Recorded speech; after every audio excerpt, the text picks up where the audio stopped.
kalba. Taipogi jis ir kai kurias kitas grupės apskaičiavo.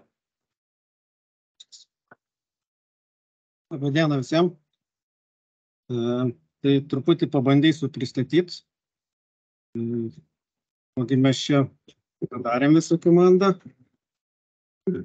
Tai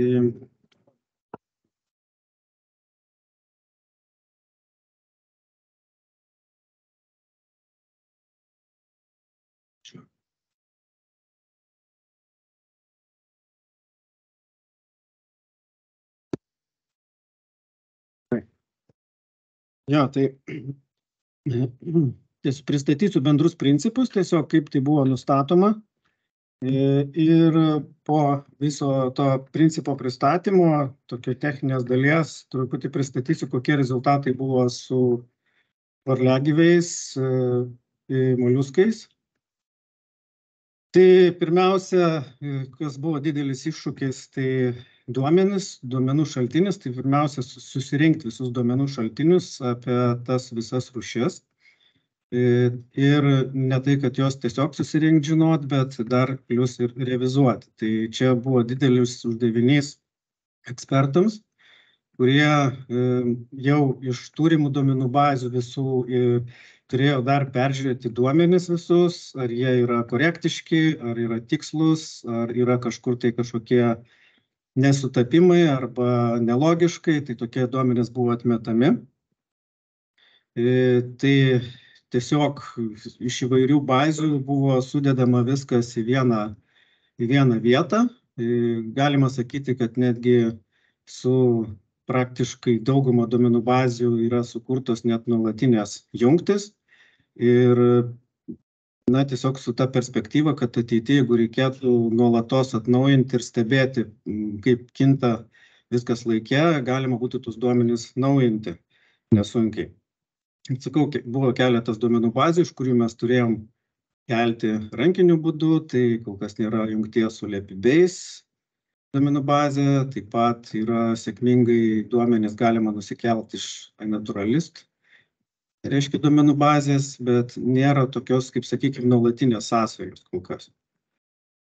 Kaip dabar tie referenciniai dydžiai toliau buvo nustatomi?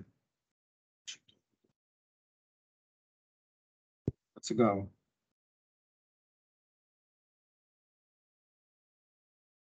Taip. Tai pradžia buvo tokia, kad pagal tos duomenis ekspertai turėjo nustatyti tokį vadinamą klasikinį arealą, tai čia toks kabutėse terminas įstatytas, kaip jau buvo minėta, kad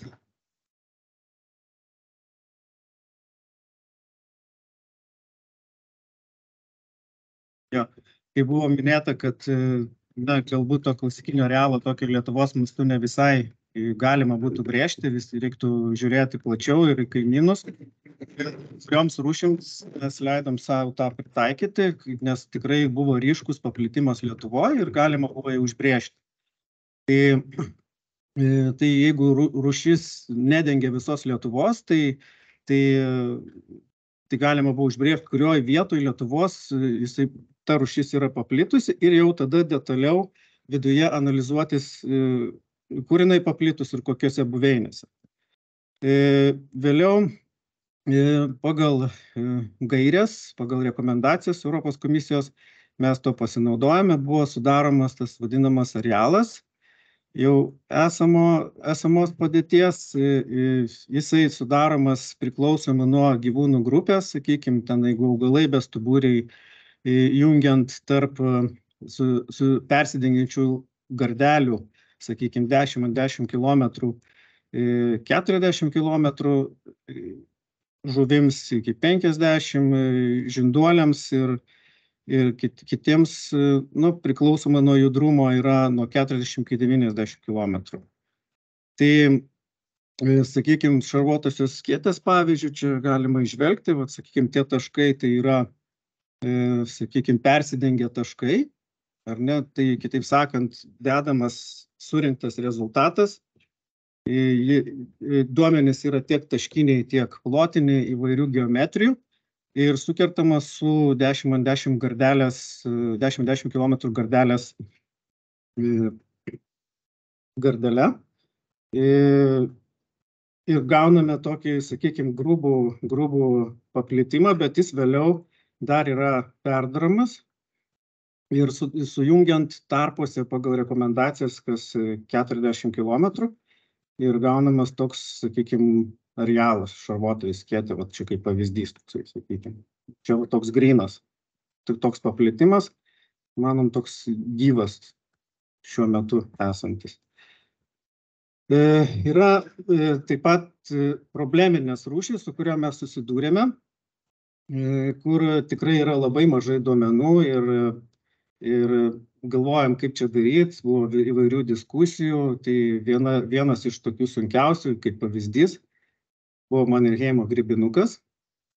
Ir kaip mes sprendėm šitą problemą, duomenų nėra, ekologijos, biologijos praktiškai nėra žinoma, visoje Europoje nėra žinoma, nėra aiškiai, žinom, kad jis gyvena ten, kur auga grybai, bet kiek jis ten laiko, grybas yra trumpalaikis, sakykime, koks nors lepšis, baravykas, jisai trumpalaikis, o tikrai vabalas gyvena daug ilgiau, kur jo visas kitas ciklas, biologija nėra aiškiai žinoma.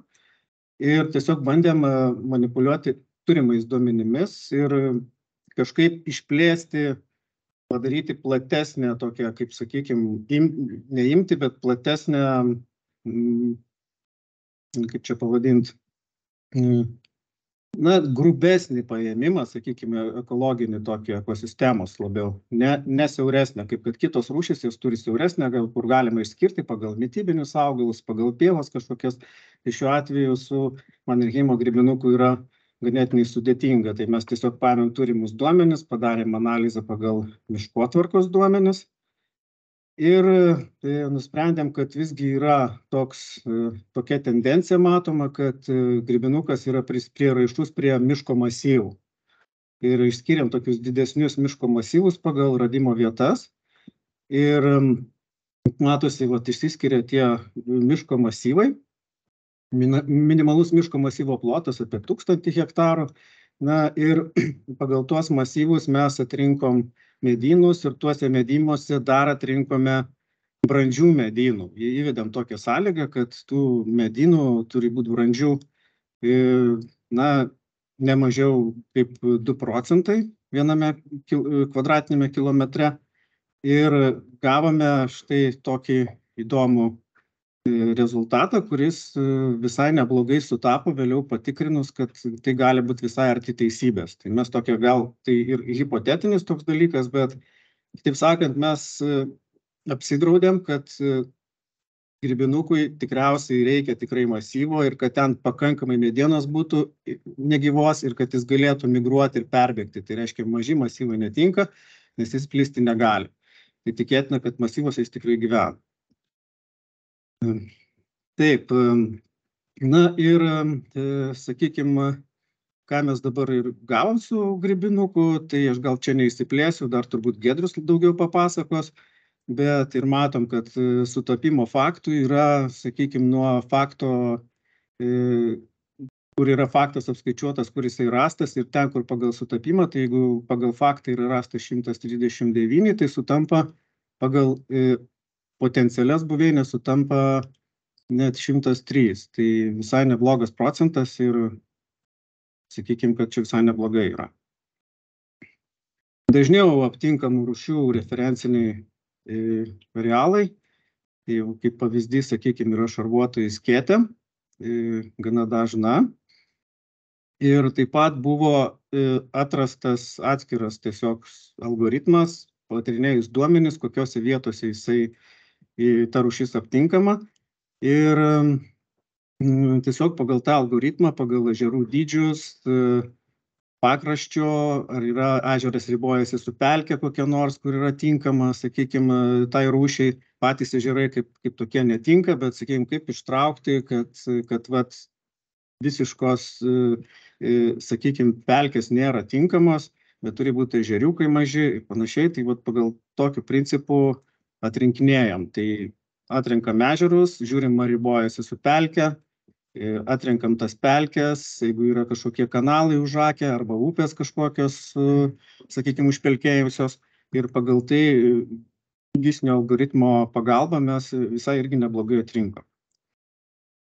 Tai vat štai toks yra vaizdas, čia irgi matom, sutapimas galbūt ir nėra labai didelis, bet jau toks rezultatas jisai leidžia mums ir nuspręsti, sakykime, matot, geltona spalva, tai yra mažiausiai, sakykime, tikėtina aptikti, bet ten gali būti, taip pat ir referencinį tą tokį realą gal atspindi žali ir rudi kvadračiukai, kur tikėtina, kad tikrai rūšis bus, jeigu jin ten ir nėra rasta, bet ten jau tame kvadratinė turėtų būti. Apie paukščius. Nustatant paukščių referencinius realus buvo šiek tiek paprasčiau, nes gisinė dalis, bet kiek suprantu, vėliau Gintarė turbūt pristatys, sudėtingiausia yra turbūt ta kita dalis, nes daugiau yra ekspertinio vertinimo, nes ten reikia vertinti ir kaip perinčių paukščių populiaciją pačią. Tai vat dar toks skirtumas, sakykime, apie ką mes čia kalbėjom, tai bestuburiams gyvūnams, samanoms ir moliuskams, varliagyviams taip pat. Čia pasirinktas metodas populiaciją skaičiuoti kilometras ant kilometro kvadratų skaičių. Reiškia, kad ne absoliučiai kiek tu ten skaitlingumo, nes kadangi tai yra judrus, sakykime, gyvūnai, tai jeigu ten kažkur pakliuvo į tą kvadračiuką, jis skaitosi kaip vienetas ir jie persidengimai skaičiuojami, tie kilometras ant kilometrų, tai yra tokia populiacijos išraiška, čia pagal Europos komisijos rekomendacijas ir tai iš tikrųjų nėra blogai judriems.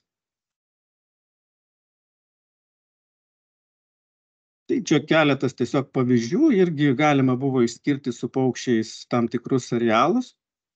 Tai, sakykime, uralinė pelėda, kuri irgi išsiskiria, jerubė, kuri yra irgi taip pat labai dažna, pavyzdžiui, kurtinys taip pat irgi išsiskiria, na ir ten, vat, kaip pavyzdys, baltasis gandras beveik dengia visą Lietuvą. Tai, na, buvo papildoma atlikta analizė, čia taip pat yra pateikiama, kaip buvo atrenkami tie kvadratai, nes skirtumas, reiškia, paukščiams buvo taikytas UTM kvadratų gardelė, nes tai jau buvo nuo seno nusistovėjusi tvarka.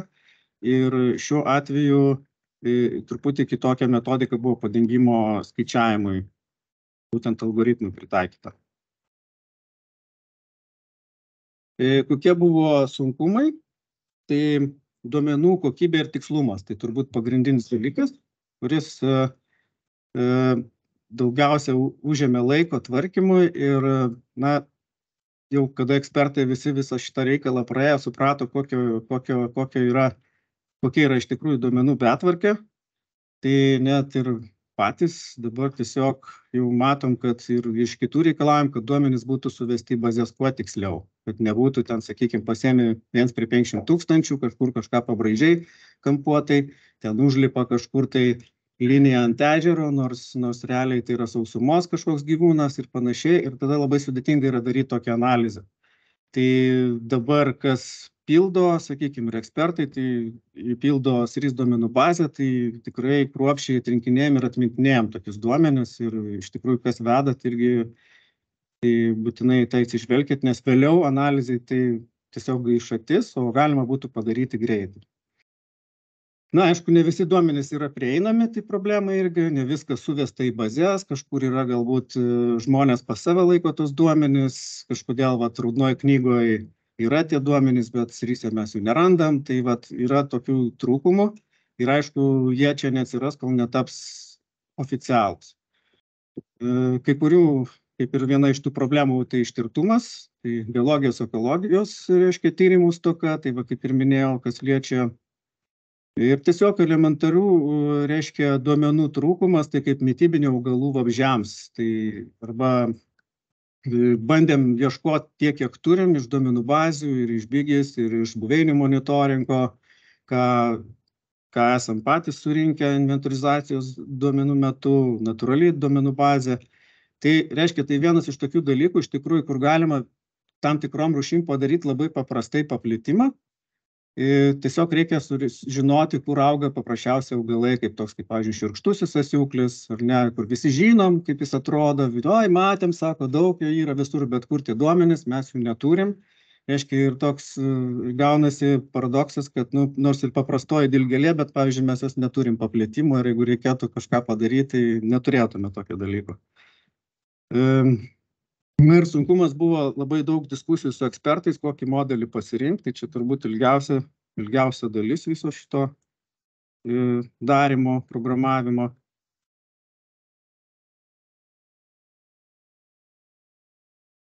Tai kokios galima būtų išvadas daryti.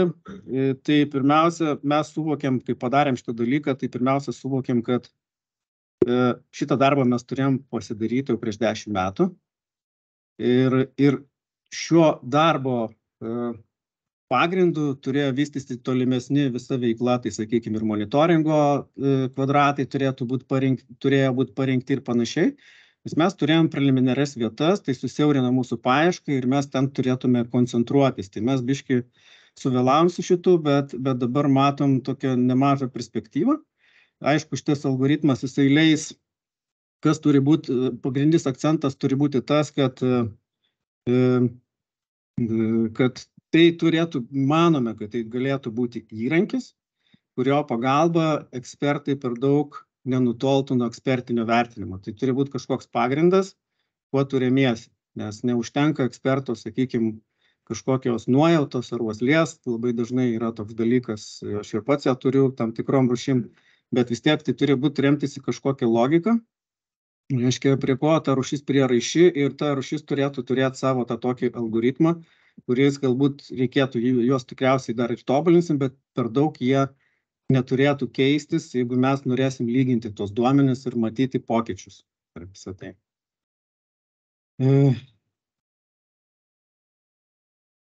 Taip. Jo, tai dar vienas dalykas, kad toliau iki detalių, sakykime, žiūrint į tą visą algoritmą, tai nebuvo iš tikrųjų išgryninti tie dalykai kaip būklė tų buveinių. Tai, nes kadangi tiesiog mes ir neturim jų tiek informacijos surinkę, nes būklės vertinimo kriterijai yra dar tik šviežiai į pabaigą sukurti, juos ruošiama tvirtinti, aišku, jie dar bus šlifuojami ir tik tai turbūt neužilgo prasidės toks pilnas sisteminis kaupimas tokių duomenų ir kad nustatyti dar ir būklę, kokios būklės, sakykime, tie dydžiai visi ir populiacijos. Tai mes dar šią dieną negalim pasakyti, bet mes jau turim tą dalyką, galima sakyti. Tai va, tai būklės vertinimo kriterijus, aš tik pasikartosiu, kas tai yra, tai tiesiog jie tinka daugam, tai vienas toks pagrindinis dalykas, ašinis dalykas, čia toks kaip ratas, kaip įsivaizduojat, nuo kurio jisai keliauja daug kur, ir inventorizacija, ir gamtotvarkai, ir PAVO procedūroms, ir apsaugos tikslams monitoringui, ir netgi SRIS pildoma anketa į SRIS duomenų bazę. Čia apie struktūrą. Tai buveinių direktyvos 2 priedo moliuskų referenciniai dydžiai. Tai mes turim 4 moliuskų rūšis. Vienu momentu buvo įtraukta į sąrašus vertigo genezį, suktenių viena iš rūšių, bet po ilgalaikių paieškų ir papildomos inventorizacijos, kurį atliko Grita Skujienė, vis dėlto tos rūšies nerado ir kaip paaiškėjo, kad pas mus tiesiog nėra tokių buveinių. Galbūt atsiras, nieks negali žinoti, gal jinai slapukė, gal kažkur endemiškai labai kažkur užlindus jinai yra, bet kol kas jinai konstatuojama, kad jos Lietuvoje nėra. Yra vienas faktas fiksuotas, kad Pranciškus Šivickis dar rašęs yra 60 metais tarpukariu, kad liktai buvo viena rasta, vienas individas, bet iš jos spręsti irgi sunku būtų, kad ar tikrai ten ta rūšis. Tai yra keturdantė suktenė, vertigo gėri. Tai iš tikrųjų duomenys buvo gana išsamus, nes inventorizaciją atliko daktarė Grita Skujienė. Ir mums beliko tik tos duomenis panaudoti ir sudėti į algoritmą. Netgi buvo apgalvotas algoritmas ir skaičiavimai, kaip buvo tie dydžiai skaičiuojami. Tai vėlgi tai labai paprasta, nes tai yra susijęs su europinės svarbos tam tikrom buveinėm. Tai pagrinde yra šarmingos žemalpilkės ir mes inventorizacijos duomenis plus buveinių monitoringo duomenis ir apsaugos tikslų duomenis panaudodami galėjom išskirti ir sutapimas irgi yra neblogas ir tikėtina, kad ir kitose vietose šarmingos žemapelkės rūšis gali gyventi. Tai va čia matom irgi jos ir potencialias vietas ir matom tą tokį maksimalų prisotinimą, taip sakykim. Tai nėra daug iš tikrųjų, nes tikrai siaura buveinė ir ją galima gana lengvai išskirti. Mažoji suktenė iš tikrųjų kelia daug problemų, bet jinai labiau susijusi su tokiais ruduotais. Jai kenkia, kitaip sakant, jai kenkia rimai ir kitaip sugadinta velėna. Iš tikrųjų, kiekviename rajone, netgi ir agrariniam, labai nualintam rajone, mes galime rasti tokių vietų, kur ta suktenė yra, sakykime, daubose, drėgnesnėse pievose. Ir pagal buveinės ir buveinių inventorizavimo duomenis mes taip pat atrinkome tokias pievas, kur galėtų jinai gyventi, kur galėtų būti. Tai čia mes matom žemėlapį, duomenų iš tikrųjų su visom suktenėm yra labai mažai, nes tyrinėtų yra mažai, ją sudėtinga yra tyrinėti. Iš tikrųjų buveinė labai aiški, bet su ją krapštytis, surinkti, išsijot, apibūdinti yra labai daug reikalų, už tai labai nepopuliaru ir studentai nesidomi šią sritim. Yra keletas, kiek žinau, ruošiamų ir doktorantų ir apsigynusių, bet kažkaip nėra tokio masinio, sakykime, reiškinio, kaip kad, žinot, kokia nors raudonpilvė kūmutė, gražiai kunksi, gražiai atrodo, tai tikrai daugiau galima duomenų gauti. Pustoji suktenė irgi labai toks, sakykime, modelis teorinis, panašus gal į Mannerheimo grybinuką, nes duomenų yra labai nedaug. Ir, buveinė yra aiški, bet faktas, kad ne visur jinai randama ir neaišku, kokias priežastis lemia. Kodėl jinai, pavyzdžiui, lygiai tokioj pačioj buveinėje, kitur nerandama, o ten jau, kur jinai randama, tai randama masiškai, praktiškai gali krauti krūvomis. Tai gali būti taip, kad jos pasirodo periodiškai, sakykime, kas kažkiek tai metų populiacijai išaugus. Ir iš pradžių buvo tikrai jos nerandama tose pačiose vietose, po kažkiek laiko, po 5, po 6 metų yra faktų, kad tiesiog nuvažiavus vėl tą pačią vietą yra rasta. Tai vėlgi yra sudėtinga spręsti, bet pagal buveinę mes matom štai tokią situaciją, kad, referencinė populiacija čia reikėtų pagal faktų sutapimą, reiktų vesti, sakykime, procentą ir tikrai neturėtų būti tokio dydžio. Globalioji geldutė iš tikrųjų labai sėkmingai, sakyčiau, išeina modeliuoti, nes labai aiškiai žinom, kokie poreikiai yra šiai rūšiai. Ir tikriausiai nėra upės Lietuvoje, kuri yra, sakykime, atitinkamo dydžio, natūrali, su natūralia vaga, kad mes jos nerastume. Yra jinai netgi ir Nemune, ir Neryje. Bet tai nėra optimali buveinė, tai mes pabandėm atrinkti optimalias buveinės, tam tikro ilgio upę su tam tikrų debitų ir labai sėkmingai susidėlioja pagal paplitimą ir tikėtina, kad tikrai nuvažiavus į kiekvieną iš tų upių, rūšis tikrai bus rasta, tik tai klausimas, koks bus gausumas. Kitas dalykas, jeigu rūšis ir nerasta, tai ovalioji geldutė, jinai turi specifinį tokį dalyką, kad jinai plinta per žuvis, per glochidijas, žinot, ir jeigu ir nėra, jinai gali ten atsirasti. Ir gali atsirasti greitai per 3 metus. Reiškia, jeigu atsigauna žuvis, atsigauna vandens kokybė, jeigu nėra užtvankų, žuvis pakyla, jinai gali atnešti ir ta geldutė gali ten puikiai įsitaisyti. Tai mes drąsiai brėžiam tokį dydį, nes bet kokiu atveju tai nebūtų sudėtinga atkurti, galbūt globaliau būtų sudėtinga atkurti, sakykime, kovojant, sakykime, su žemės ūkiu, su per dideliu trąšų naudojimu, kas yra peilis, geldutėj, sakykime, nitratų kiekis per didelis, tai praktiškai jas visas išžudo. Jeigu būna tokios katastrofos, per didelis kiekis nitratų paleidžiamas, Tai sureguliavo šitą dalyką, jos nesunkiai per kelis metus galėtų atsistatyti tos populiacijos tose upėse. Varliagyviai. Taip, tai raudonpilvės kūmutės irgi vadovavomės tai, ką turim. Duomenys, kaip palyginom, yra išsamesni mūsų SRIS duomenų bazė negu iNaturalis duomenų bazė. Aš tikėjausi, kad ten žymiai daugiau bus, bet žinokit, net ir panašus tas visas paplitimas ir kažkodėl kūmutė iš tikrųjų Žemaitijoje nenori eiti. Ir vat matom duomenis, pagal tos duomenis būtų maždaug toks ir realas kūmutės.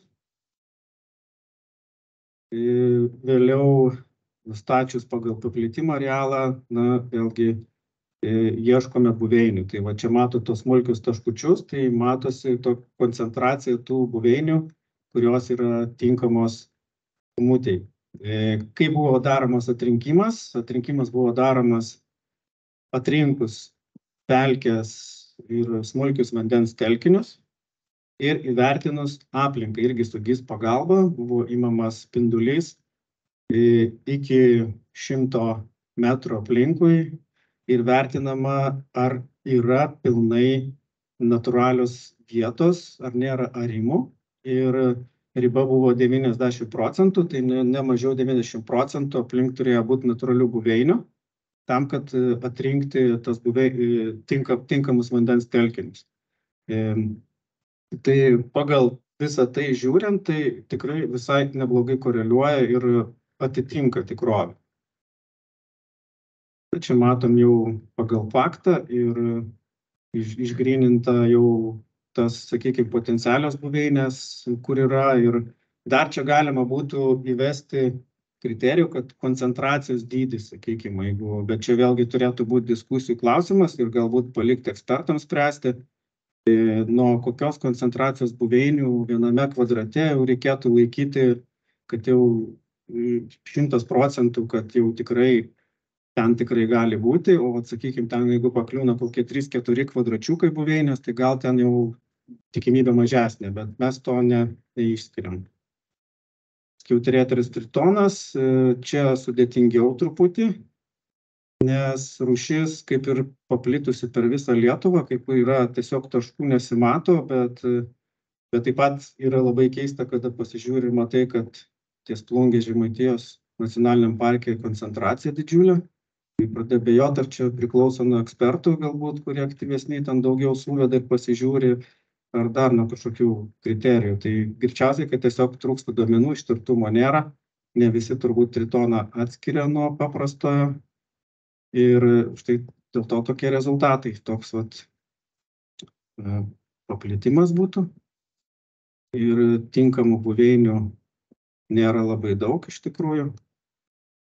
Pagal tuos kriterijus algoritmas yra panašus į kūmutės, bet ten yra jau nebepatenka pelkės ir orientuotas į mažesnio ploto vandens telkinius ir taip pat su natūralia aplinka. Tai yra 2 pakopos, kada atrenkamos buveinės, daroma atranka aplink vandens telkinį iki 50 metrų, o paskui iš jų atrinkus dar įmama plačiau, net iki pusės kilometro, kad būtų natūralios buveinės ir keliamas buveinių koncentracijos, tinkamų buveinių koncentracijos procentas, pagal kurį irgi vandens telkiniai buvo atrinkami.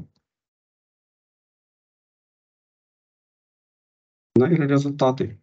Varliagyvis turėtis raudonpilvė kūmutė.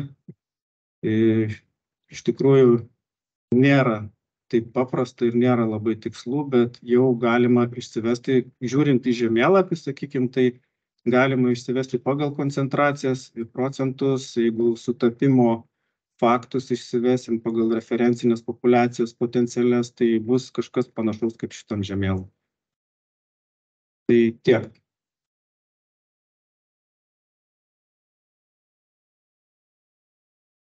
Dėkojame Giedriui, matau iš karto klausimų, nors truputėlį vėluojame tikrai, kas ar Liutauras? Gerai, Liutauras.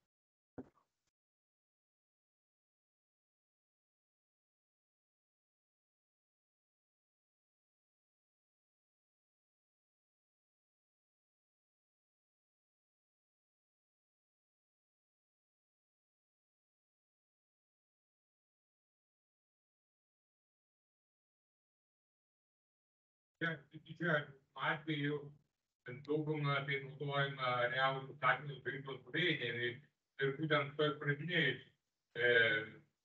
kas tai yra referentinis dydis, yra kažkaip ta buveinė neminima. Aš manau, kad čia yra, reiktų kažkaip tai komunikacinės bent prasme tai nurodyti, kad tai yra vertinant arealo ar kažkaip tai, kad buvo iš tikrųjų remtasi duomenimis apie tuos rūšies buveinės, paplitimą, plotą ir panašiai, nes pats minėjai Montheimerio grybinuką, ne?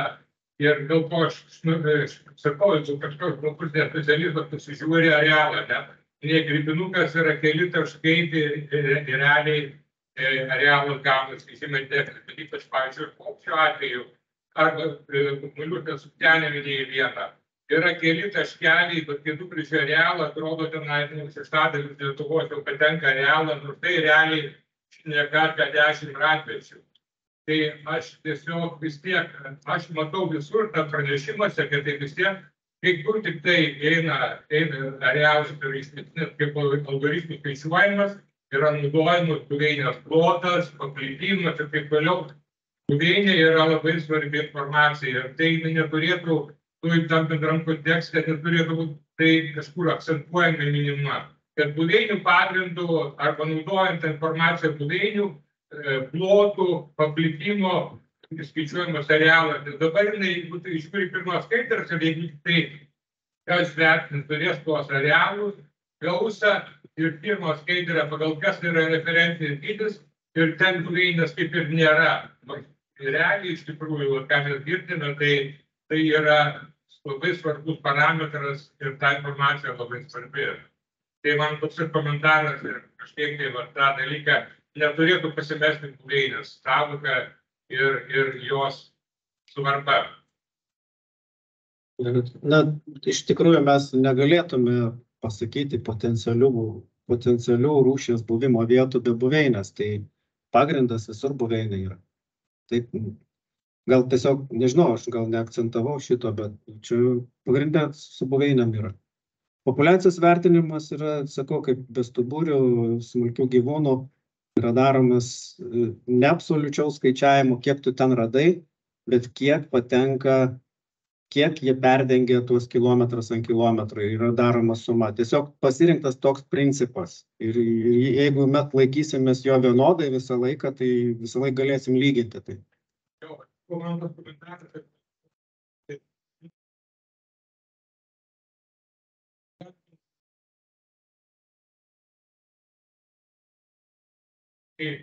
yra labai bloga būklė, šis populiacija net uždėjai ir buveinių mažai, bet parodai žemėlapį ir atrodo tenai, sakau, penktadalis Lietuvos. Tai kokiam, sakykime, taip, jau sprendimų priėmėjų, sakykime, pokyčiai tai labai reta, labai nykstanti, pažiūrėkit. Žiūrė dalis Lietuvos neapima, tai dar čia nėra taip blogai gyvenant Lietuvoje, va, žiūrėk, kiek daug kurios yra. Tai aš tam kontekste, kad tą buveinę kažkaip reiktų visą laiką, tai turėtų būti kažkur akcentuojama.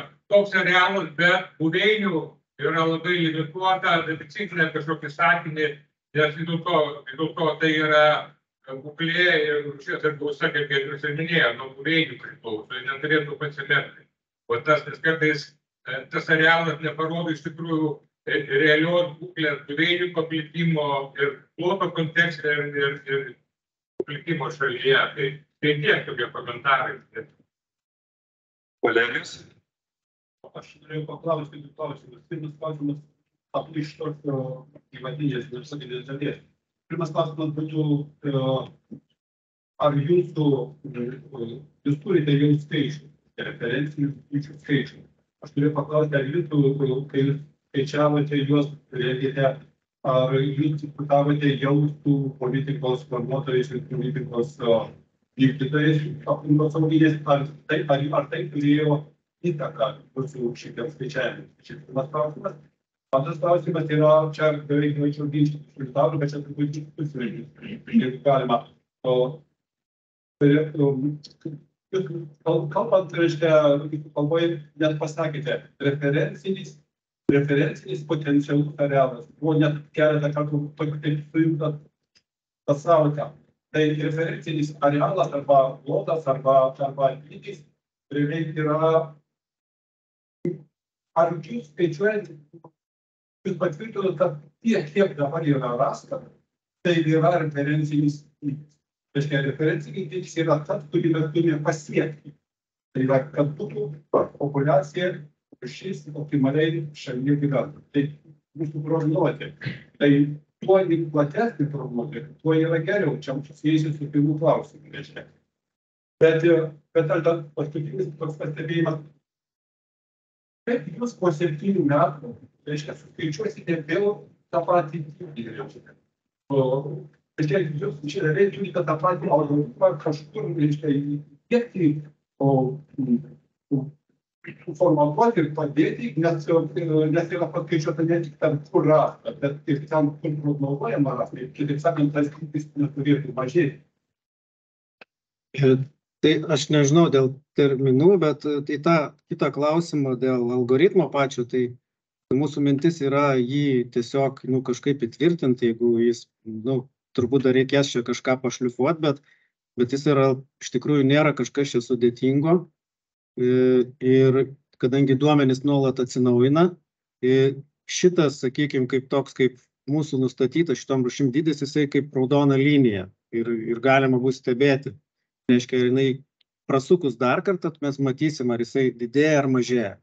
Tam ir yra tas padaryta, kad tą reikia daryti vienodai. Taip pat tokiais pačiais metodais.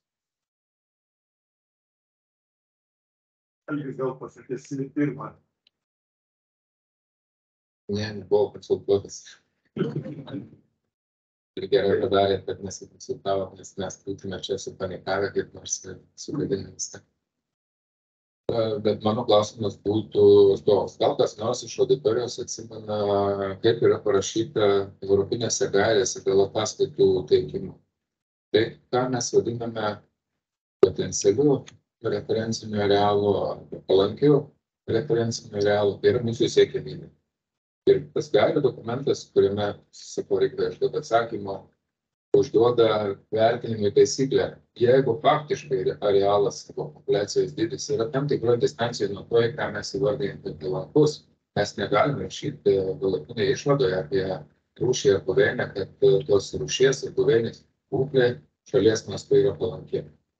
Tai labai svarbu tarp to, ką mes faktiškai turim šiandien ir to, ką užsibrėžėm kaip palankus siekiamas dalykas. Ta distancija yra labai svarbi. Jeigu mes nubrėžim tą šviesmečiais atstumus, istoriškai žinom, kad buvo čia, kur turėtų būti. Ir 100 metų, ko nepasieks, tai 100 metų raportuosim, kad 6 metus tos rūšies apsaugos būtų ir nepalanki. Jeigu aš gerai atsimenu, man rodos, ten parašyta 20%, bet tik tas jau laikoma ta riba, bet neregarantuotas, skaitytų atsivesti paskaityti. Jeigu 20% neatitikimas, tai to, ką turim faktiškai ir tai, kas apibrėžta kaip palanku, yra nepalanku. Tai va dėl to aš sakau, kad jeigu su politikais pasikonsultuosi, tai per anksti tai gausti atsakymą. Tokį praktiškai atsakymą pritraukiam palankų prie faktinės ir vis visi laimingi. Liutauras, ar jeigu diskusijas, po to ir diskusijas turėsim?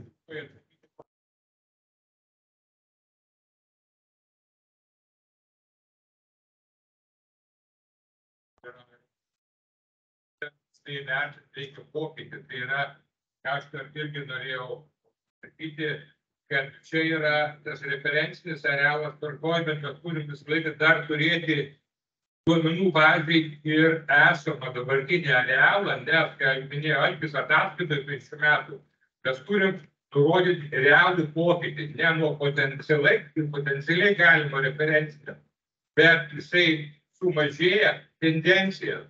Jis gali didėti, bet, kaip sako Algis, būklė nepalankinė, nepasiekia potencialaus referencinio. Bet tą mes turime stebėti, tai yra reikalinga iš tikrųjų algoritmą turėti tą mūsų referencinį arealą, bet taip pat duomenų bazėje reikia turėti realų šiai dienai, koks yra arealas, kad ataskaitai būtų mažėja ar didėja. Nes jis gali būti net ir didėta arealas, bet dar nepasiekti palankę būklę. Tai yra tik skirtingi dalykai. Bet tą pokytį yra būtina de facto, koks yra sekti. Ir aš kaip tai, Valerijus sako, diskusija labai trumpai. Aš turiu omeny, kad yra kai naudojama gardelė 10 paplitimo, ką aš sakau, siekiamybė tokia yra, kad jeigu labai siaurai duota rūšis, kur yra, kaip sakė, suktelė ten vienoje žemapelkėje iki vienas taškas, bet jisai duoda žemėlapį 10 kilometrų, kur niekada tam kilometre, kai suktavo visą laiką, jokių nesutarimuose niekada negyvena.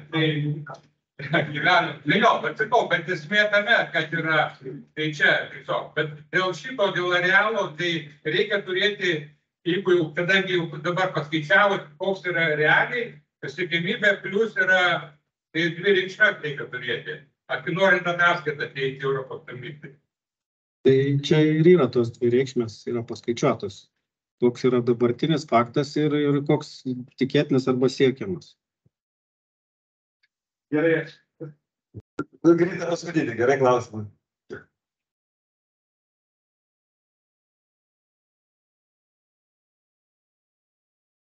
Gera būklė yra. Užtat, kad jinai labai fragmentiškai paplitusi. O klausimas yra kitoks. Klausimas yra paprastas. O dabar šituose potencialiuose, dabar pas mūsų vertiginydais ir doktorantas, ir aš galiu visiškai pilnai suformuluoti jam, kad jisai pabandytų ir patikrinti tuose potencialiuose. Mes rasim ar nerasim. Dabar reikia visų. Bet, o kas bus jums, jeigu geras? Aš sakyčiau taip, kad tikėtina, kad ir neras. Tai bus aptinkamumas kažkiek procentų, nes viskas nuo imties priklauso. Kaip ir mes čia dabar, pavyzdžiui, sakom, kad yra kažkoks nesutapimas, kada lyginam buveinės, ar ne, tai tą nesutapimą mes irgi įvertinam, mes vizualiai jo negalim atvaizduoti, bet mes minusuojam tiek kažkiek procentų, kiek yra nesutapimo procentų, apytiksliai. Čia jau gaunasi toks labai ekspertinis vertinimas galutinė. Bet tu turi tokią pradinę medžiagą, iš kurią gali jau žiūrėti, kad tu nenukryptum visai, nenugrybau. Tai tikėtina, tam iš tikrųjų, kodėl aš sakiau, kad pačioj pradžioj mes turėjom turėti tokius duomenis prieš darydami inventarizaciją. Ir tada viskas paaiškėtų, mes patikrintume, ar tai veikia, sudėliotume, kokia tikimybė reiškia, ar pataikėm ar ne, galbūt dar kažkas paaiškėtų ir tada viskas susitvarkytų. Bet dabar sakau, čia algoritmas, jisai dėl to nekenkia. Tada pasitikrins duomenis, mes visą laiką jį galim patį algoritmą pakoreguoti ir perskaičiuoti ir istorinius duomenis, kad jie susilygintų. Jo.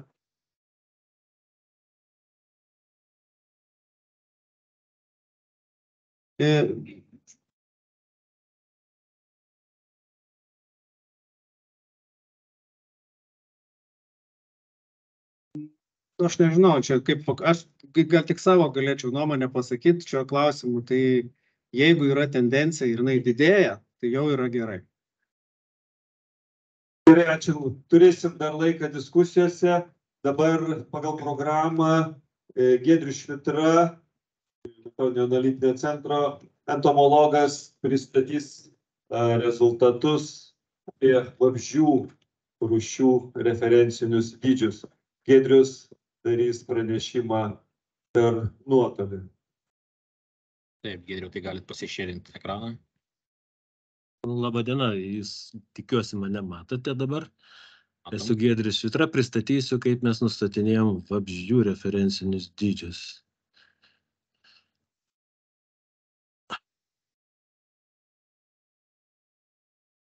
Štai. Patys principai, kuriais rėmėmės. Tai yra, pirmiausia, rėmės visais prieinamais faktiniais duomenimis, kad nustatytume esamą ar faktinį populiacijos dydį. Toliau kitas kertinis dalykas, tai žinios apie rūšies ekologinius poreikius. Vėlgi, pagal tai, kiek rūšis yra ištirta. Na ir paskutinis dalykas, rėmės visokiais prieinamais sluoksniais, iš kurių galima atrinkti potencialius plotus, kurie atitinka tuos numanomus ekologinius rūšies poreikis. Na ir rezultate referencinė populiacija, tai 1 ant 1 kilometro kvadratėlį, į kuriuos patenka faktiniai ir atrinkti potencialūs plotai, suma. Na, atitinkamai pagal referencinę populiaciją perskaičiuojamas referencinis arealas. Tai yra 10x10 kvadratų suma, į kurios patenka referencinė populiacija. Na, pirma rūšis pleištinė skėtė. Tai pirmiausia, surenkam visus faktinius duomenis iš duomenų bazės Liepibase Lituanijoje, iš SRISO, iš apsaugos tikslų, gauname faktinę populiaciją. Tada atrenkam potencialius plotus, kurie turėtų atitikti rūšies ekologinius poreikius. Tai yra vidutinės ir didelės upės. Atrenkam jas pagal baseino dydį. Upių vagos turi būti natūralios, atminusuojamos nenatūralios dalis. Prijungiamas atviros buveinės aplink upės vagą, nes tai irgi labai svarbu suaugėliams maitintis. Taip ir gauti potencialus plotai sumuojami su faktiniais plotais kilometro gardelę ir gaunam referencinę populiaciją ir perskaičiuojam į referencinį arealą. Štai koks gavosi vaizdas. Pleištinį ir skėtį, kažkaip trūksta buveinių šiaurės Lietuvoje. Esamas arealas ir referencinis arealas, kuris sutartinėse ženkluose, tai yra įeina į tą bendrą referencinį arealą. Esamas arealas yra referencinio arealo viduje, čia tiesiog gal pažymėta truputį negerai. Taip, šarvuotai skėtė. Vėlgi, procedūra ta pati. Surenkame visą faktinę informaciją, gaunam faktinį populiacijos dydį. Na ir atrenkam potencialias buveinės pagal ekologinius poreikius. Tai yra atrenkami nedideli, nedistrofiniai ežerėliai ir kūdros, didelių ežerų perkėti pakraščiai su visokiais grioviais, pratakais, prijungiami durpynų vandens telkiniai ir grioviai. Na, gaunam referencinę populiaciją ir atitinkamai referencinį arealą. Rūšis, kaip matom, paplitus beveik visoje Lietuvoje, tačiau netolygiai.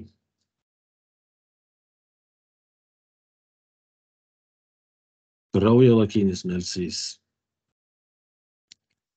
Surinkam faktinę informaciją, iš Liepibase duomenys iki, tai yra vėliau po 2000 metų, ankstesni duomenys nevertinami.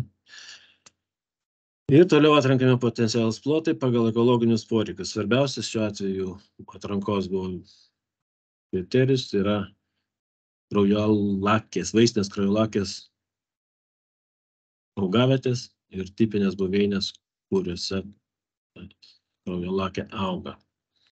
Na ir gauname tokį vaizdą, referencinį arealą. Kaip matot, kraujolakinio melsvio arealas labai ribotas, tai yra nuo vakarinės Lietuvos iki vidurio Lietuvos, iki Kėdainių praktiškai rajono. Na ir šiek tiek atitolusios yra ridavietės šiaurės Lietuvoje.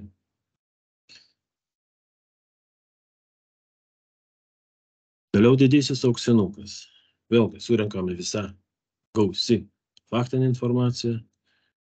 Na ir toliau atrenkame potencialus plotai populiacijai. Tai yra iš bigys atrenkami plotai su mitybiniais augalais. Tai yra Rumex hydrolapatum ir Rumex aquaticum, ne miško žemėje.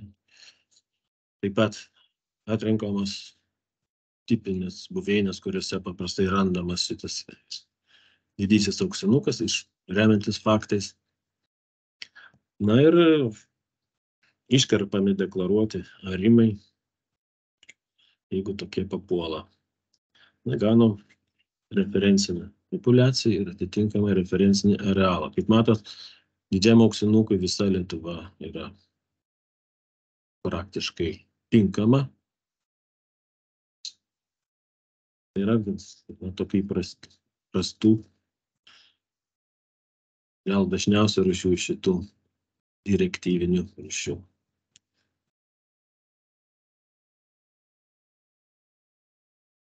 Panašiai su auksuotai šaškytė, vėlgi atrenkama faktinė informacija. Na ir toliau potencialūs plotai. Vėlgi pagrindinis kriterijus tai yra pievinės megalės kaip mitybinio augalo buvimas atitinkamose buveinėse, kur jų tankis pakankamai didelis tų mitybinių augalų. Vėlgi atmetami deklaruoti arimai. Taip pat patikslinamos tinkamos buveinės iš BUMO, tai yra buveinių monitoringo sluoksnių.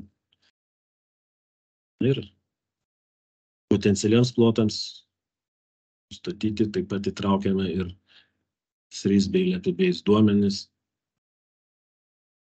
prieš 2000 metus, tai yra senuosius duomenis, kurie galbūt rodo tas vietas ar buveinės, kuriuose ta rūšis galbūt galėtų gyventi ir dabar. Taip gauna referencinę populiaciją ir referencinį arealą, kuris atrodo taip. Kaip matot, uoksuota išraškyta labai įdomiai paplitusi. Nėra duomenų pietiniai Lietuvoje, pietvakariniai Lietuvoje. Na ir pačioj šiaurės ar šiaurės rytiniai dalyje. O kitur, išsibarsčiusios populiacijos labai netolygiai ir rūšiai toks nėra geras tendencija. Buveinių trūkumas ryškus. Plačioji Dusia. Taigi, plačioji Dusia vėlgi atrenkama taip.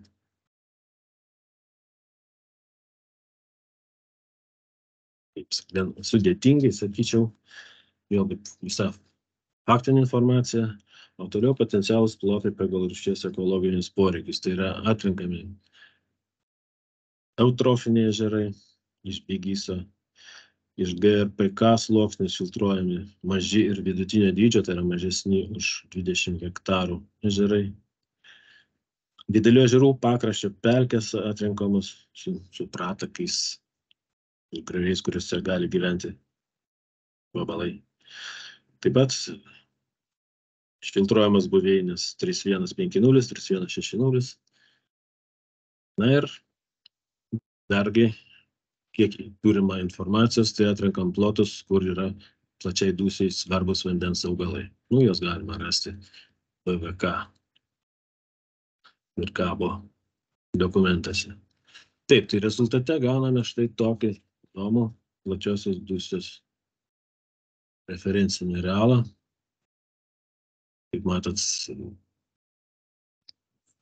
faktiškai yra Žemaitija, na ir pietinė, pietrytinė, rytinė Lietuvos dalis tinkamos tai rūšiai. Trijose nendriadose labai panašiai atrenkami duomenys, potencialūs faktiniai, aišku, be abejo, pradžiai surenkami. Na ir tiesiog skirtumas tas, kad juose nendriadose reikalingi mažesni vandens telkiniai, tai yra atmetami dideli ežerai, paliekami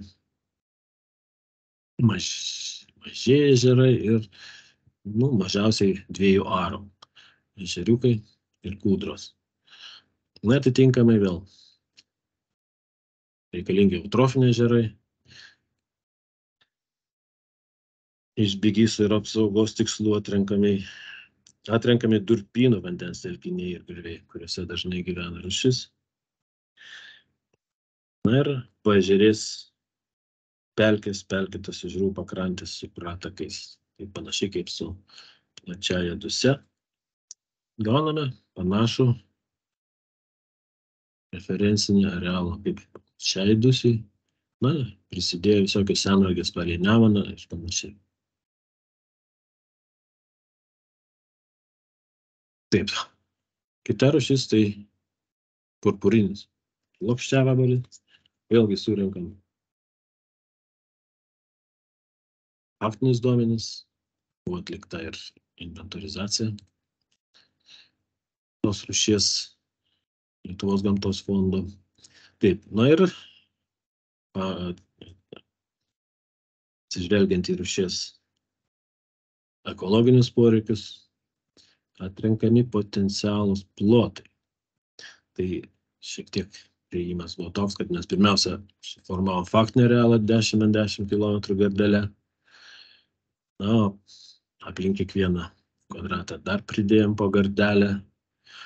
Na ir šitam plote faktiškai iš miškotvarkos duomenų atrenkami miškų sklypai, kur pagal atitinkamą formulę vėlgi ten visi tie parametrai buvo gauti remiantis faktiniais duomenim, kokiuose sklypuose buvo randamasis plokščiavalis.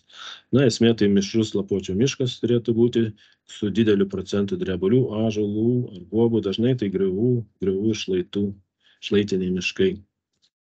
Taip, gauname vėlgi įdomų referencinį arealą.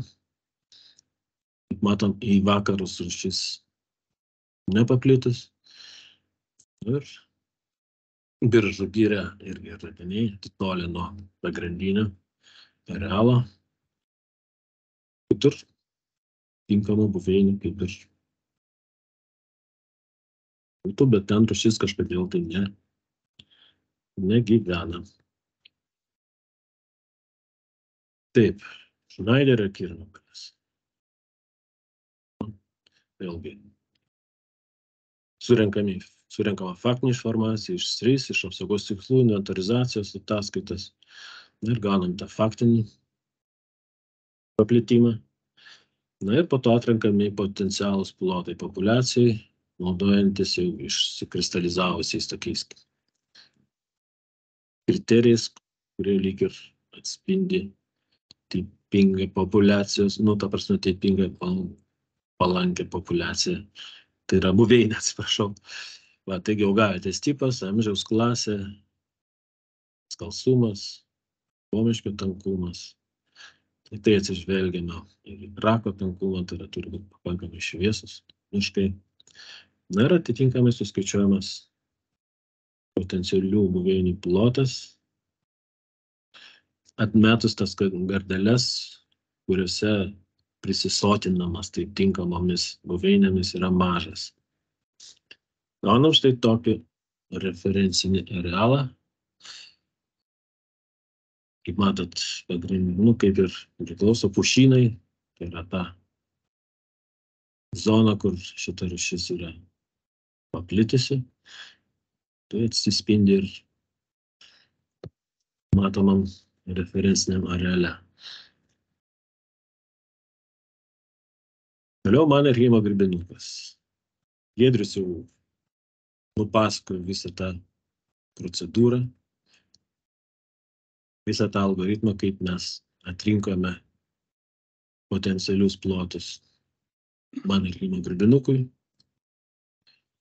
Na, o sumai tai svarbus momentai, tai yra, kad turi būti brandžių, vyresnių kaip 60 metų mišrių medynų su beržais, egle ar kitais lapuočiais. Vėlgi atsižvelgta ir į kitus sklypų parametrus, kurie buvo nustatyti kaip dažnai pagal faktinę rūšies radavietės, kaip dažnai, kaip sakyta, atitinkantis rūšiai tinkamas buveinė. Taigi gauname tokį matytą referencinį arealą Mannerheimo grybinukui. Sutelkęs rytų Lietuvoje, na ir šiek tiek Žemaitijoje.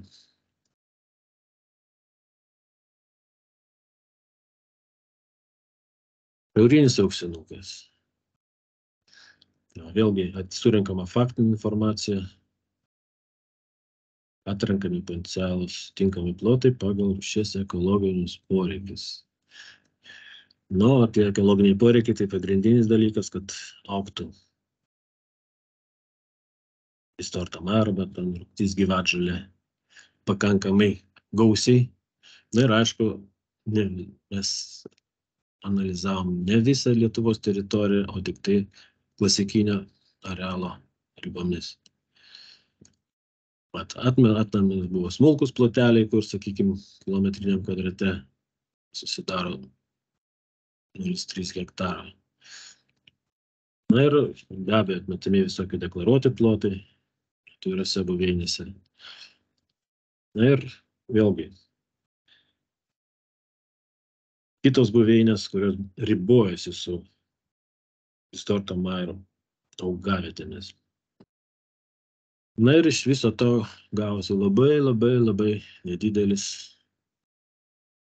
referencinis arealas. Ta rūšis yra Lietuvoje labai kritinėje būsenoje, nes buveinės nyksta. Žinomas yra radavietėse, nekalbant apie tai, kad dar tose potencialiuose buveinėse taip pat būklė yra neaiški. Taip, salpinis pelėdnalis naujai įtraukta į mūsų Lietuvoje randamų direktyvinių rūšių sąrašą rūšis. Bet vėlgi, surinkome visus faktinius duomenis, beje, ta rūšis yra prioritetinės apsaugos. Na ir vėlgi atrinkom potencialius plotus populiacijų. Tai yra esmė, tai šiurkščių asiūklių augavietės, kurias mes atrinkom iš pigis sluoksnių, kiek ten buvo fiksuojama ta rūšis, bei iš kitų šaltinių, iš iNaturalist ir panašiai. Taigi, svarbiausia, šiurkščių asiūklių augavietės. Na ir mes turim tokį vaizdą. Ta rūšis, kuri, sakiau, šviežiai yra įtraukta į Lietuvoje sutinkamų direktyvinių rūšių sąrašą. Štai turi tokį arealą. Tai yra pakankamai platus referencinis arealas.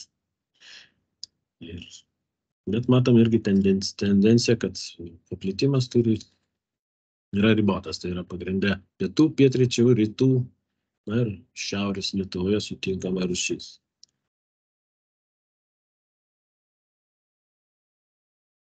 Baltamargė šaškytė.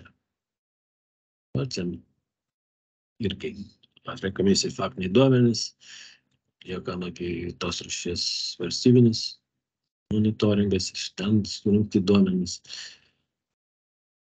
Na ir toliau, gan pagal sudėtingą algoritmą, buvo atrinkti potencialūs plotai populiacijai. Tai yra svarbu, kad tai būtų pietinės ekspozicijos pamiškės su uosiu.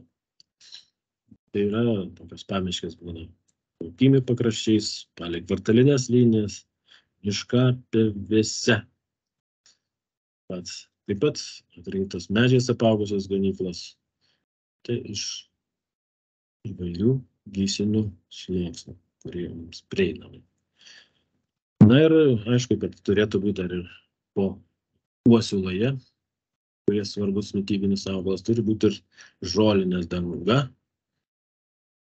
kur maitinasi lervinės tos šias stadijas. Gauname tokį didžiulį referencinį arealą šiai rūšiai. Kaip matom, beveik visa Lietuva tinkama šiai rūšiai gyventi. Na, išskyrus pietinė, pietrytinė, rytinė Lietuvos dalis, kur natūraliai nėra plasialapių miškų su uosiu. Na ir paskutinė rūšis tai niauraspalvis auksavabalis. Vėlgi, sukaupta informacija apie jų faktinį paplitimą, tikslinta jinai, Lietuvos gamtos fondas vykdė tos rūšies inventorizaciją ir atskiras Osmoderma projektas. Taip, na ir atrenkami potencialūs plotai populiacijai. Tai yra pagrinde remiamas kertinių miško buveinių sluoksnių, kur atrenkami sklypai tikėtini tinkami auksavaliui. Tai seniai užžėlusi medžiais apaugusi pieva ar ganykla, Neseniai užžėlusi medžiais apaugusi pievų ganykla, tebe šienaujama medžiais apaugusi pieva, tebe ganama medžiais apaugusi ganykla, pavienis medis milžinis, senas parkas, medžio milžinų grupė. Na ir rezultate gauname tokį štai referencinį arealą ir spalvių sąvabalį. Matom irgi, paplitimas nėra. Visoje Lietuvoje rūšis sutinkama nėra. Didžioji dalis, aišku, ten, kur plačialapiai medžiai sutinkami. Vidurio Lietuva, Šiaurės Lietuva, šiek tiek Žemaitijai. Tai štai. Na ir turim apibendrintą lentelę, kur galime susireikalaujamis tais dydžius matyti. Na ir palyginti su 2007-2018 metų Europos komisijai pateiktais duomenim apie populiacijos dydį ir populiacijos dydį mastuose bei bendrą arealą. Tai mėlynai išskirtas tos reikšmės, kur dabartiniam vertinime dydžiai faktinės populiacijos ar populiacijos mastose gerokai didesni negu anksčiau buvo paminėti, yra į teigiamą pusę, faktiškai dėl ištirtumo geresnio.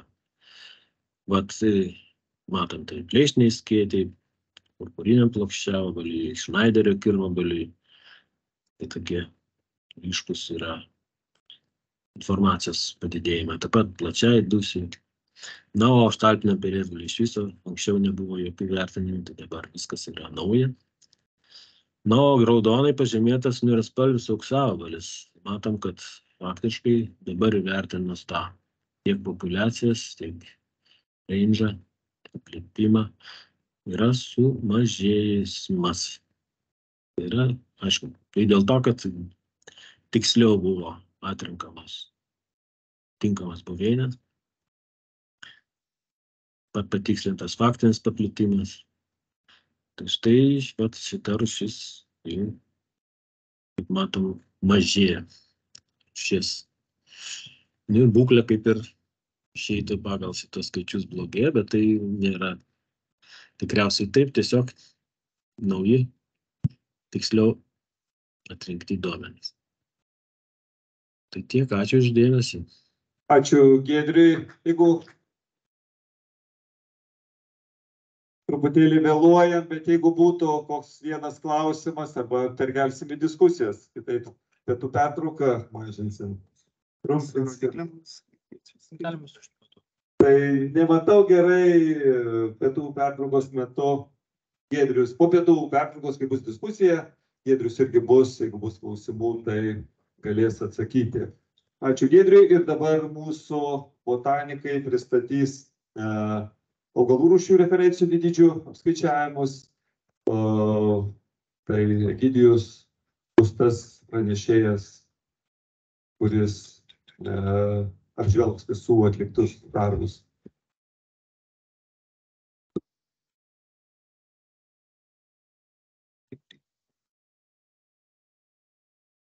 Labą dieną.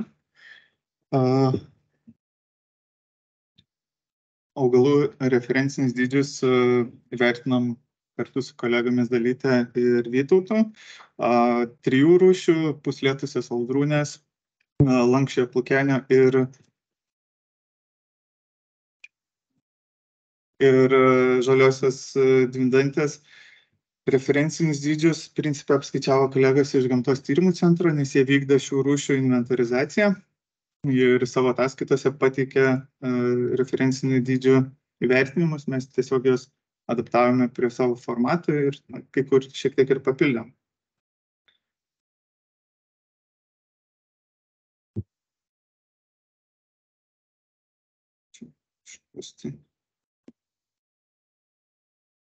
Strigo.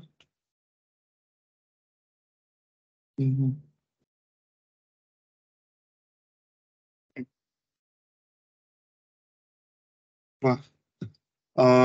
Taigi, kaip ir anksčiau daug kur buvo minėta, tai naudojamės įvairiais šaltiniais, pradedant SRIS, baigiant įvairiom publikacijom, knygom. Ir iš viso buvo patikrinta per rūšis daugiau kaip 6000 įrašų. Taip pat modeliuojant rūšių paplitimą buvo remiamasi ir BIGIS miškotvarkos duomenimis. Taigi metodika pirmai buvo tokia, kad buvo peržiūrėti visi duomenys, atrinkti patikimi, kadangi nemažai šaltinių dubliavosi, daug ypač istorinių duomenų buvo ne visiškai patikimi, kaip ir nuotraukoje matot, pelkinė rūšis kažkur miestelė ant gatvės. Tai pradžioje atrinkom visus patikimus duomenis, potencialą turinčius, kur rūšis iš tiesų dar būtų įmanoma atkurti. Ir esamos populiacijos dydis ir arealas buvo apskaičiuoti kartu ir labiausiai tikėtinas ir didžiausias tikėtinas palei duomenis daugmaž nuo 2010 metų. Referencinis populiacijos dydis buvo skaičiuojamas maždaug nuo 1950 metų, taip pat priklausomai nuo kada pirmą kartą rūšis buvo registruotas.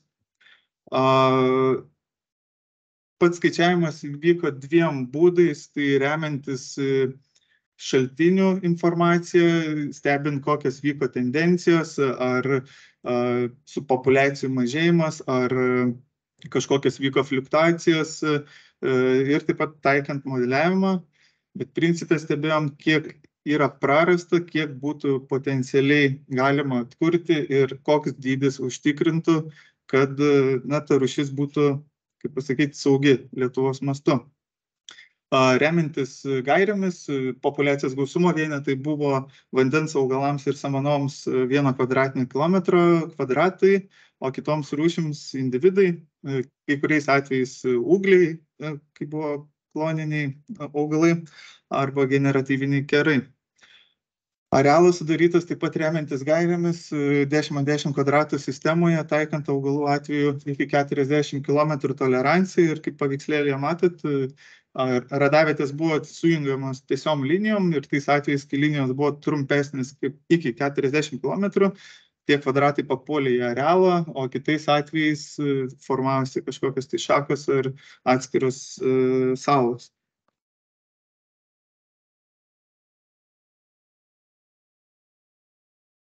Iš viso referenciniai dydžiai nustatyti 15 rūšių, iš jų 3 samanos, likę induočiai augalai, iš kurių 3 vandens augalai. Ir apie kiekvieną rūšį trumpai. Tai puslėtai aldrūnė šiai dienai nustatytas minimalus esamas faktinis populiacijos dydis yra 8 kvadratai, 2 patenka į BAS teritorijas ir remiantis istoriniais duomenimis apskaičiuotas dabartiniais ir istoriniais duomenimis apskaičiuotas referencinis populiacijos dydis ir arealas būtų toks, kad populiacijos dydis 11 kvadrato, arealas 600 kvadratinių kilometrų. Širdžialapė kaldezija, tai ilgą laiką Lietuvoje laikyta išnykusi rūšis, dabar radaviečių atsiranda, šiai dienai rūšis aptinkama 4 ežeruose, minimalus populiacijos dydis 8 kvadratai, 2 kvadratai patenka į BAS teritorijas, apskaičiuotas referencinis populiacijos dydis būtų 24 kvadratai. Lankstusis Plukenis ilgą laiką buvo žinomas tik tai vienam ežere, taip pat vieną istorinę radavietę Germanto ežere Telšių rajone. Įvykdžius inventorizaciją rūšies radaviečių padaugėjo, šiai dienai rūšis aptinkama 4 ežeruose. Taip pat nustatyta rūšiai labai potencialiai tinkamo ežerų, deja dėl sunkios inventorizacijos nebuvo aptikta rūšis. Ir vertinant istorinius dabartinius duomenis ir tą potencialą ežerų, apskaičiuotas referencinis dydis galėtų būti 12 kvadratų ir patekti į 1600 kvadratinių kilometrų. Kita rūšis stačioji dirvuolė, nustatytas dabartiniais duomenim minimalus populiacijos dydis apie 13 000 generatyvinių kerų, apie 80% patenka į BAS.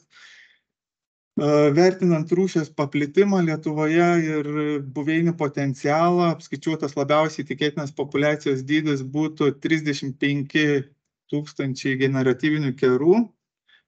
Ir vertinant tas populiacijų tendencijas, kad vienur jos mažėja, kitur didėja, kitur fliuktuacijos stebimos, tai nustatyta, kad tas labiausiai tikėtinas populiacijos dydis galėtų atitikti ir referencinį populiacijos dydį. Nustatytas referencinis arealas yra 45 tūkstančiai kvadratinių kilometrų. Mažasis varpenis, itin reta rūšis Lietuvoje.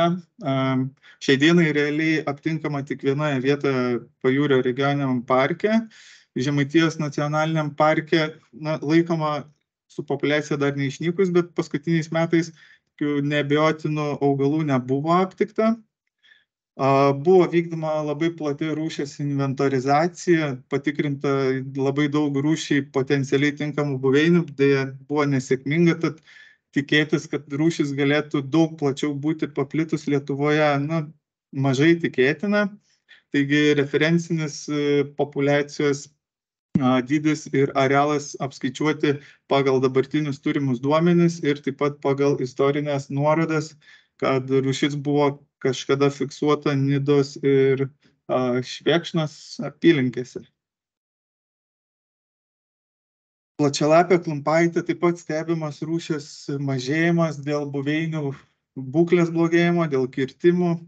Pagal istorinius duomenis Lietuvoje buvo fiksuota apie 100 atskirų subpopuliacijų, šiai dienai likę apie 60.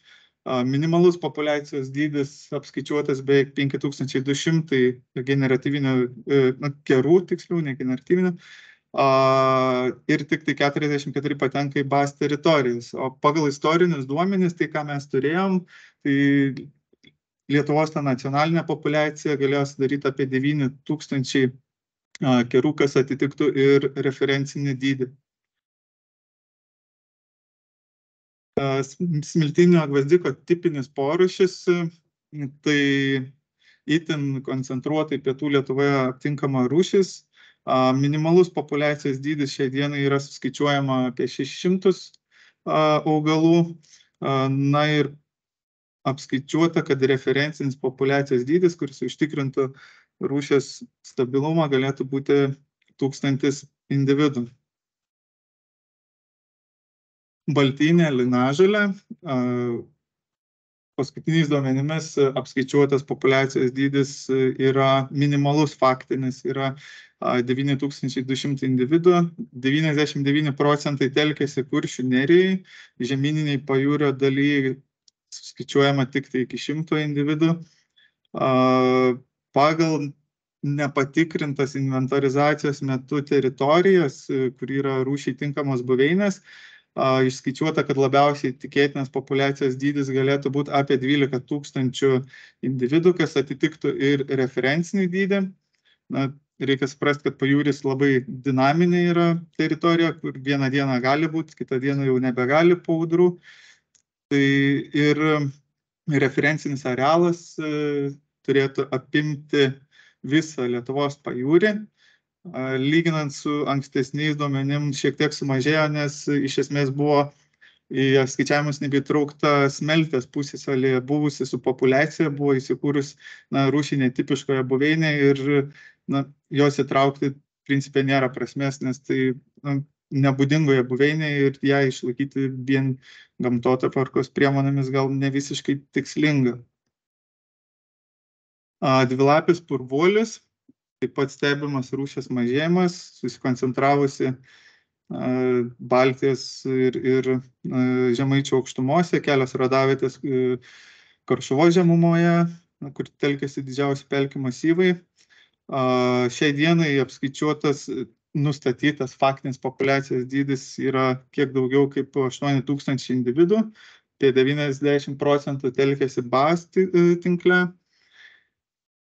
Apskaičiuota, kad labiausiai tikėtina galėtų būti apie 14 000 individų. Ir pagal istorinius duomenis, kiek yra prarasta ir kiek yra sumažėjusios subpopuliacijos, tai referencinis populiacijos dydis turėtų sudaryti bent 23 000 individų.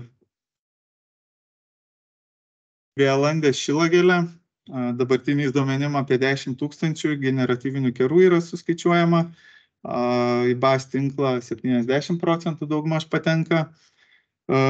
Paskaičiuota, kad potencialiai labiausiai tikėtinas populiacijos dydis galėtų būti apie 13 000. Na ir vertinant tai, kad dauguma dabartinių išlikusių su populiacija yra tokias depresinės, aptinkamos antrinėse buveinėse, daugiausiai miškų keliukų pakraščiuose, ir vertinant istorinius duomenis ir buveinių potencialą Lietuvoje, nustatytas referencinis populiacijos dydis galėtų būti apie 32 000 generatyvinių kerų. Pelkinio alaskėlio taip pat stebimas rūšies nykimas. Minimalus populiacijos dydis apskaičiuotas faktinis yra 4200 individų, beveik visi patenka į BAS tinklą.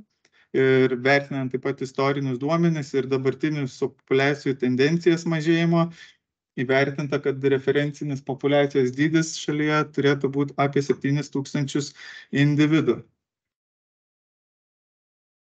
Plikažiedis linlapis, labai įdomus duomenys rūšies tuom, kad tikėtina, kad daug jų yra labai, sakykime, nepatikimų, dėl to, kad vienam kvadratiniam metre gali telktis apie 500, netgi kai kuriais atvejais ūglių, ir yra tokių užbrėžtų poligonų, įtartina, kad per didelių, negu yra realūs skaičiai, nes remiantis monitoringo ataskaitomis ir kitais duomenimis, kai kada gaunasi nerealūs skaičiai, bet bandėm sukurti algoritmą, kuris skaičiuotų, koks galėtų būti tas labiausiai tikėtinas populiacijos dydis, didžiausias tikėtinas.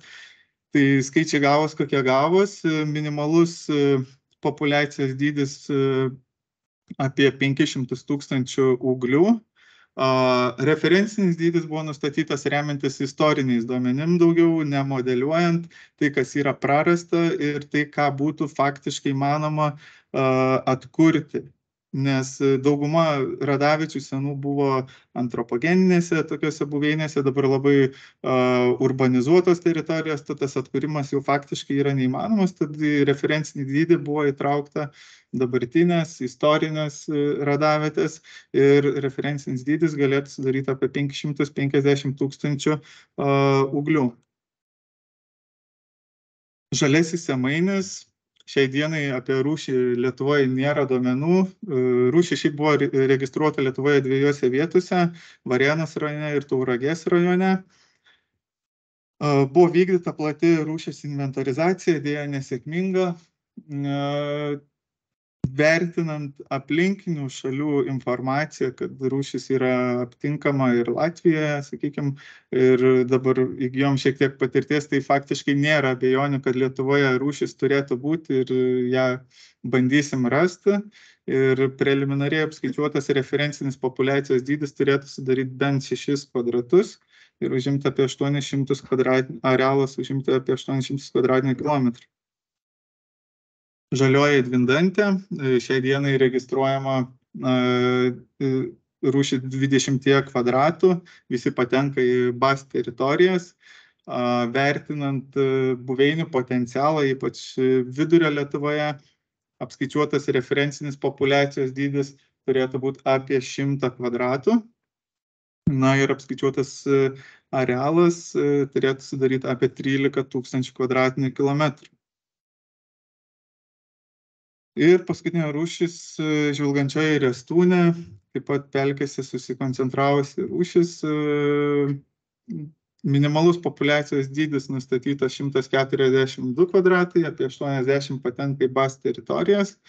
Ir vertinant buveinių potencialą ir išnykusias radavietės, referencinis populiacijos dydis galėtų būti apie 180 kvadratų. Na ir apibendrinimas.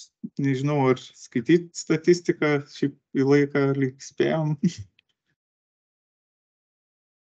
Galiu prabėgti, kad Apie 71% faktinių populiacijų dydžio telkėsi BAS tinkle pagal atskiras rūšis nuo 25 iki 100%. Tarp faktinio populiacijos dydžio ir įvertinto referencinio dydžio skirtumai yra nuo 10 iki 80%, vidutiniškai 47%.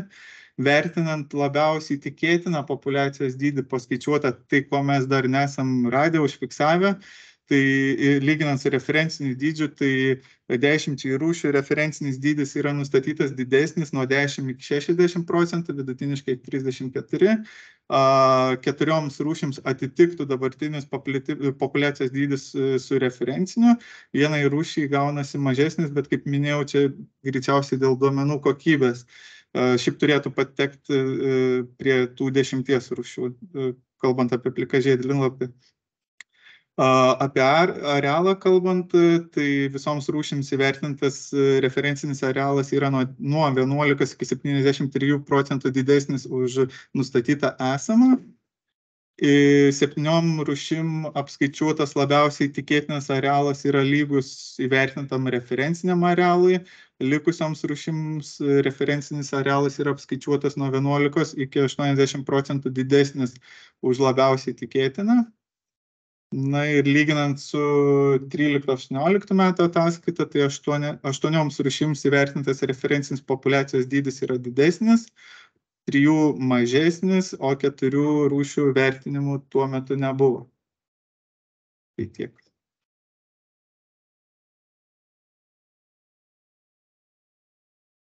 Tai ačiū Egidijui ir manau dar turim laiko porai klausimų. Jeigu būtų,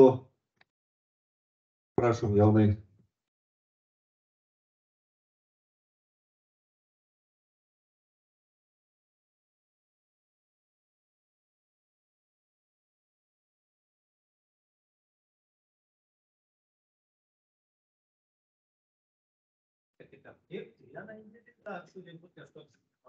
Kad užskaityti tą kvadratą prie referencinės populiacijos, prie esamos populiacijos. Taip, čia mes irgi tą patį galvojom, nes tokia gaunas labai didelė nelygybė. Tiesiog tą formatą rėmėmės pagal ataskaitų rengimo gairės, kur yra tiesiog išaiškinta, kokį naudot formatą, kad sutaptų visų šalių narių tie duomenys, bet iš tikrųjų neteisingi duomenys, kad ir Aldrūnės atveju, pavyzdžiui, vienam kvadrate telkėsi ten virš 70 000 individų, o kitą turime ežerą, kur paskutiniu metu 5 augalai tik tai buvo suskaičiuoti. Specifika skaičiuojama kvadratiniais kilometrais, tos rūšys, kurių individų praktiškai nesuskaičiuoti, tarkim, samaną, kurie auga ant augalo kamienų, ten 20 jau neskaičiuoti. Ir tik tokiu būdu, jeigu bent vienas augalas yra su tą samaną ir jau jūs tikrai šitas paskaičiuoti. Kažkada buvo skaičiuojama, bet buvo ankstesnėse ataskaitose tokia rekomendacija buvo skaičiuoti medžius, bet pereita prie tokių mažesnių skaičių tų skaičiavimo metodų. Tai mes praktiškai nevienam populiacijos tokia. Tai daugelį rūšių didesnės reikmės ir neturi, nes jos būna fluktuacija, kiek samanos neina individus paskaičiuoti, tik medžius, arba ten buklaumė ten gulinčius medžius, o, pavyzdžiui, Matokaulis rieškūnė, kurie auga pelkėj, ten būtų labai sudėtinga skaičiuoti, kiek ten tų kvadratinių metrų jie dengia ir panašiai, tai vandens augalai irgi gali, jie tada fluktuoja kaip Aldrūnė, gali vienais metais labai mažai būti, gali daugiau, tai kad išvengti tų svyravimų didelių paklaidos, tada pasirinkti tokį paprastesnis skaičiavimas. Valerijus?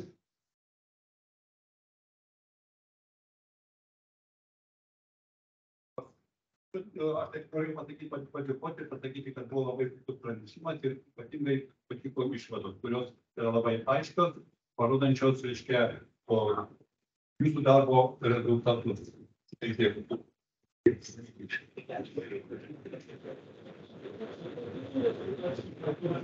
Kadangi vis tiek mano sąmonės, vis tiek man labai optimistiškas atrodė tas žalios dvindantės. Ar Taip, nes ar nebuvo atsižvelgta į tą patirtį, kai mes atrinkom ir ataskaitai pateikėm, kad iš atrinktų 50 potencialių buveinių, tik tai 30% buvo iš viso rasta. O dar 30% tos pačios populiacijos yra labai blogos būklės, kur ant vieno medžio 1 kvadratinis centimetras ir potencialiai dar gali blogėti po būklė. Tai man tas didelis plotas ir ta vidurio Lietuvoje iš viso iš patikrintų plotų nei viename neturės. Pridūrėte, kodėl toks gavosi nemažas skirtumas.